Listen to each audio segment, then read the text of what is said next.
भगवान बुद्ध ने गृहस्थ जीवन त्याग कर घुमंतु तपस्वी जीवन स्वीकार किया। भिक्षावृत्ति, तपस्या और ध्यान का जीवन व्यतीत करने के बाद उन्होंने भारत के बिहार में स्थित बोध गया में निर्वाण प्राप्त किया। आइए सुनते हैं उनके जीवन से जुड़ा एक प्रेरक प्रसंग। भगवान बुद्ध से मिलने एक घुमक्कड़ साधु आया। उसने बुद्ध से कहा, भगवान, मेरे पास ना बुद्धि है, ना चातुर्य, ना शब्द और ना ही कुशलता, अतः मैं कोई प्रश्न अथवा जिज्ञासा कर सकने की स्थिति में भी नहीं हूँ। यदि मुझे पात्र समझें तो मेरे योग्य जो कुछ भी कह सकें कह दें। घड़ी भर के लिए बुद्ध मौन हो गए। साधु भी शांत बैठा रहा।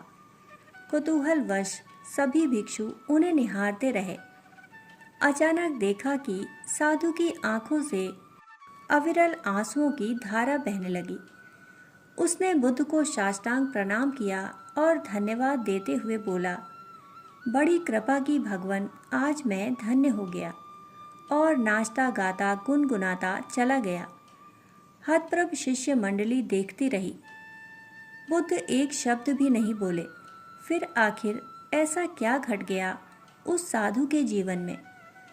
आनंद ने बुद्ध के पास जाकर पूछा, भगवान, कुछ समझ में नहीं आया। ना कोई वार्तालाप और ना ही कोई प्रश्नोत्तर हुआ।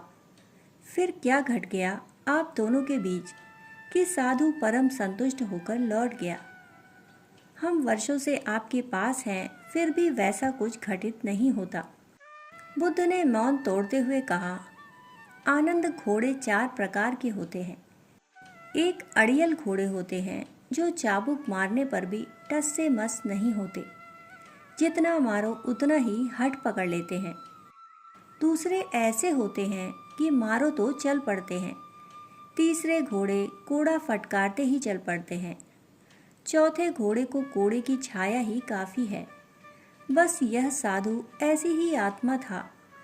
उसे इशारे भर की ही ज़रूरत थी और वह मेरे मन ने कही, उसके मन ने ग्रहण कर ली। तुम्हारे मन तो उन ज़िद्दी घोड़ों की तरह हैं कि कोड़े फटकारते रहने पर भी अपनी जिद पर अड़े हैं। बात शिष्यों की समझ में आ गई। समर्पण भाव से गुरु से ग्रहण किया जाए तो बिना बोले बिना कहे ही सब कुछ पाया जा सकता है।